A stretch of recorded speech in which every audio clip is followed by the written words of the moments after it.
Ngayon, pag-usapan natin ang problema sa kabaliktaran ng ethical network marketing, yung unethical. Pag sinabing unethical, hindi siya ethical at hindi siya dapat gawin dito. So ano yung mga problema pag ang ginagawa natin is unethical network marketing? Ngayon ang ginagawa ng karamihan na gusto lang magkapera. Kaya tuloy, maraming nag-quit, maraming nawawala, minsan sinisiraan pa yung network marketing ng kumpanya. Okay? At yun naman ang gusto ng mga oligarchy yung gusto sila lang ang mayaman. Gusto nila masira yung network marketing. Kasi nga, kunting kapital lang, kunti kang yumaman dito. Basta ginagawa mo yung tama. Okay? Gusto nila sila lang mayaman kasi sila mamayang kapital. For ang network marketing, na legal, tulad dito sa Alliance Motion Global Group of Companies, kahit kunti lang yan, bumili lang tayo ng package, meron tayong business doon, at nagawa natin na maayos kasi nag-training tayo, mas marami tayo matulungan, kung maganda ang buhay natin dito. Pag maganda ang buhay natin dito, we are financially successful, nagdidepende yun kasi marami tayong natulungan. At masanay tayo sa pagtulong sa kapwa. Ang yumayaman dito, hindi lang ikaw, pero tayong lahat. Kasi pag napayaman natin yung mga downlines, tayo mismo ang yayaman. Hindi tulad na sa traditional business ang yumayaman yung may-ari lang. Kahit ano pang gawin mo doon, ang yayaman pa rin yung may-ari. At saka mga anak ng may-ari. Mga kadugo na ng may-ari o sino yung kasama sa pamilya nila. Okay? Dito sa network marketing, yayaman tayo kapag marami tayong tulungan. Pero pag ang approach is unethical, yun ang problema. So, pag unethical kasi ang network marketing, nagkakaroon ng high recruitment pressure. Pinipilit ka mag-recruit.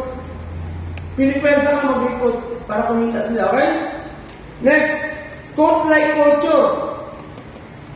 Cult-like, kasi parang kulto na. Kung anong sasabihin ng leader, susunod kahit mali na. Okay? Kung anong sasabihin ng leader, this is wrong. Yung tinatawag na yes apply, maganda naman yun. Kung apply, tama yung ginagawa. Pero kung pinapasunod ka lang ng apply, ang ginagawa niya, personal interest niya, ay hindi na yes apply mo. Inaabuso na yung yes apply. Claro? So, susundin na ang apply kapag tama yung ginagawa ng apply. Kasi dito sa negosyo ito, may kanya-kanya tayong negosyo. Nagtutulungan lang tayo dito sa grupo. Next, pag unethical yung network marketing, hindi ethical, high turnover. Ang daming nawawalang tao. Ang dami na sana nag-join, nawala. Kasi walang proper training. Walang proper training, basta na makakuha ng pera, okay? Yan, balik ko yan dati, hindi ko pa alam, pero siyempre may plan din naman ako sa mga dati ko mga downlines na pupuntahan ko sila. Kasi noon, hindi ko pa alam, akala ko kung may ginawa ako, gagayahin lang nila ako. Noon ako nagkamali. Dapat pala, nag-provide ako ng training sa kanila. Okay?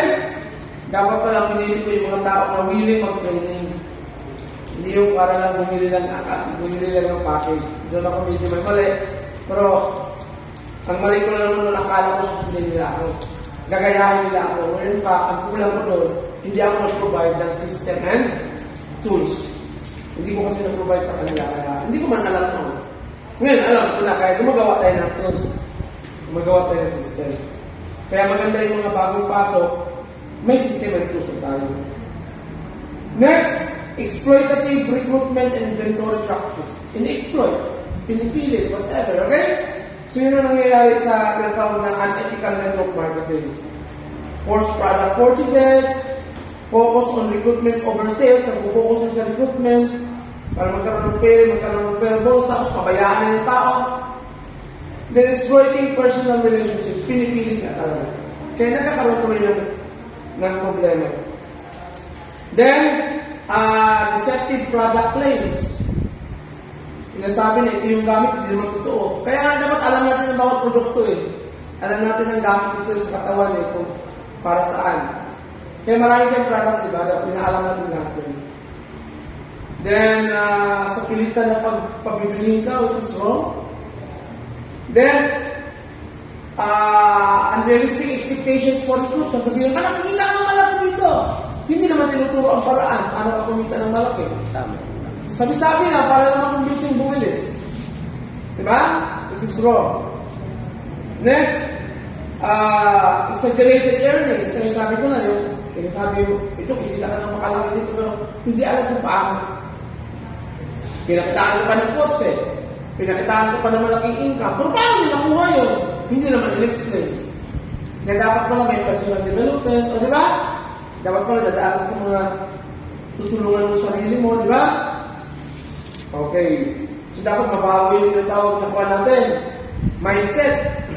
Yung ating tinatawag na thermostat, income thermostat. Or psychological wallet, ang tawag nila. Kasi kung ano yung psychological wallet natin, yun talaga yung paulit-ulit na mangyayari. Alright? At dito pumapasok ang ethical network marketing, pumapasok yung pyramid schemes. Kaya nakapasok yung pyramid scheme, mga kalupuhan, mga Ponzi scheme. Okay? Pumapasok yun. Naglalabas ka ng pera, wala namang bumabalik sa'yo. Samantalang dito sa atin, pag bumili ka ng package, ang worth ng products na bumalik sa'yo, napakatapos mataas pa doon. Diba? So, sigurado tayo legal na legal tayo dito. Kailangan lang malaman ng tao itong ethical network marketing. Ano yung unethical na karamihan gumagawa doon? Kaya nawawala. Nawawala sila. At akala tuloy ng iba, scam itong network marketing. Diba? Nadamay tuloy ang legal na network marketing. So, dapat legit talaga yung ating network marketing. Okay? So, ngayon, ang susunod pag-usapan natin ang yung talagang ano ba yung ethical network marketing bilang solusyon. Next sa topic natin.